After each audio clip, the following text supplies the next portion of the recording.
ناظرین کی خدمت میں ساجد مرزا کا آداب۔ پروگرام فکر صحت میں آپ کا خیر مقدم۔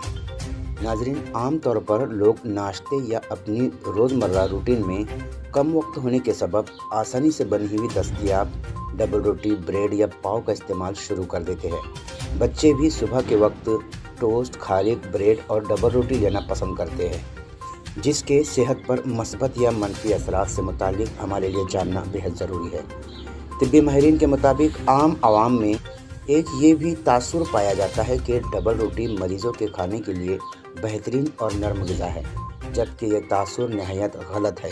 ڈبل روٹی، بریڈ، پاؤ یا میدے سے بنی ہوئی کوئی بھی چیز ہمارے لیے نہایت ہی نقصان دہ ہوتی ہے۔ غذائی ماہرین کے مطابق اس میں کوئی شک نہیں کہ اسٹارچ اور کاربوہائیڈریٹس کی زیادتی ہونے کے سبب ڈبل روٹی کا استعمال معدے اور نظام ہاضمہ کے لیے نہایت نقصان دہ ثابت ہوتا ہے۔ ڈبل روٹی میں فائبر اور گندم میں پائے جانے والی غذائیت نہ ہونے کے برابر ہوتی ہے، جس کے نتیجے میں انسان کئی بیماریوں میں گر سکتا ہے۔ وائٹ بریڈ یعنی کہ عام دستیاب ڈبل روٹی پر کی جانے والی ایک تحقیق میں یہ بات سامنے آئی ہے کہ وائٹ بریڈ کے استعمال سے معدے اور آنتوں سے متعلق متعدد شکایات کا سامنا کرنا پڑ سکتا ہے، جس میں قبض کی شکایت سر فہرست ہے۔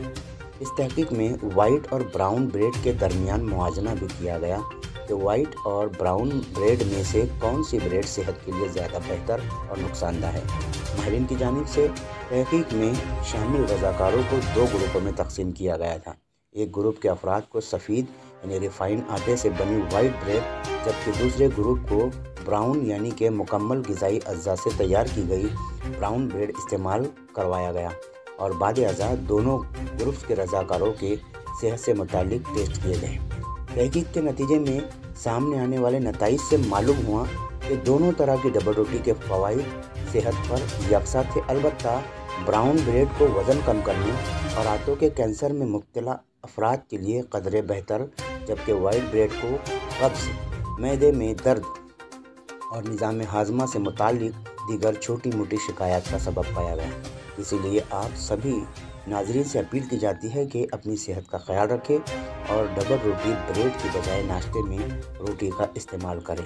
اس تعلق سے مزید رہنمائی اپنے فیملی ڈاکٹر سے ضرور حاصل کریں۔ اسی کے ساتھ ساجد مرزا کو اجازت دیجیے، انشاءاللہ جلد ہی ملاقات ہوگی۔ اللہ حافظ۔